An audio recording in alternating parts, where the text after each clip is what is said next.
talking today about replacement home contingencies.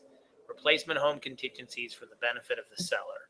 We'll start by talking about what the motivation is for these contingencies, and then we will talk about the legal issues surrounding them. First, the motivation. So in the market that we have right now, there are hyper shortages of inventory. There is very low inventory on the market. There are lots of buyers who are chasing that inventory, and buyers are trying to think of anything they can to be competitive. Buyers are doing things in which they take financial risk. Buyers are doing things in which they take property condition risk. There's something, though, that a buyer can do where the buyer doesn't take any of those risks, and that is offer the seller flexibility. Now, it's not that the buyer isn't taking risk. If the seller's obligation to close with you as a buyer is contingent upon that seller finding replacement property, your buyer is taking risk. Your buyer is taking what I will call wild goose chase risk.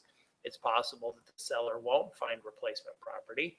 If the seller does find replacement property, the seller might not close on that replacement property.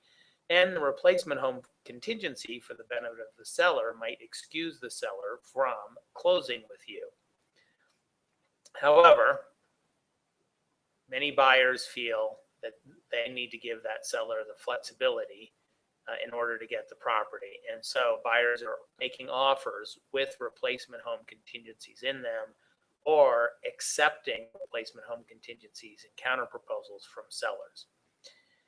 That's it for the motivation. Let's talk about the legal risks associated with these contingencies. Many of the contingencies often read something like this: seller's obligation to close with the buyer is contingent upon the seller finding replacement property.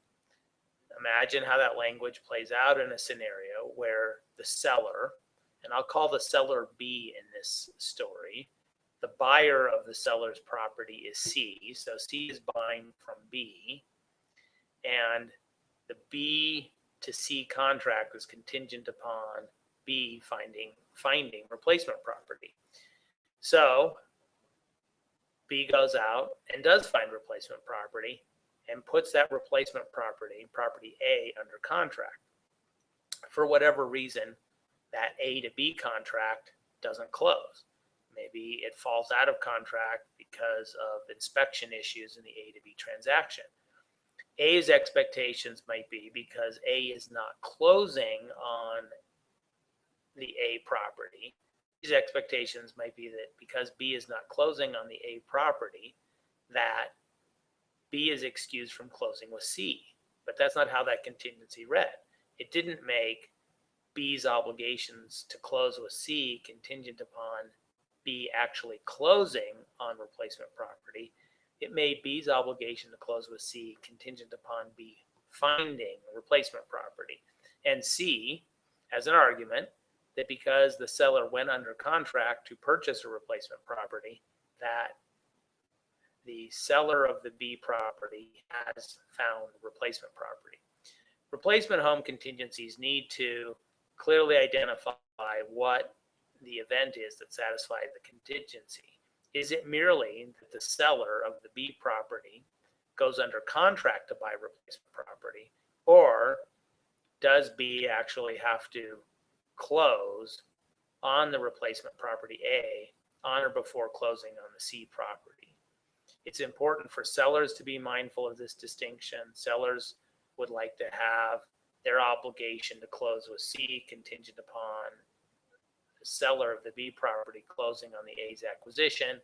All other things being equal, the buyer C would like to have the contingency merely be that the seller of B go under contract to buy the A property. There are many variations of these things. There's many ways of adjusting the risks, and you, either C as the buyer or B as the seller, or their brokers, should consult with legal counsel to draft sophisticated replacement home contingencies. Thank you very much for listening to us.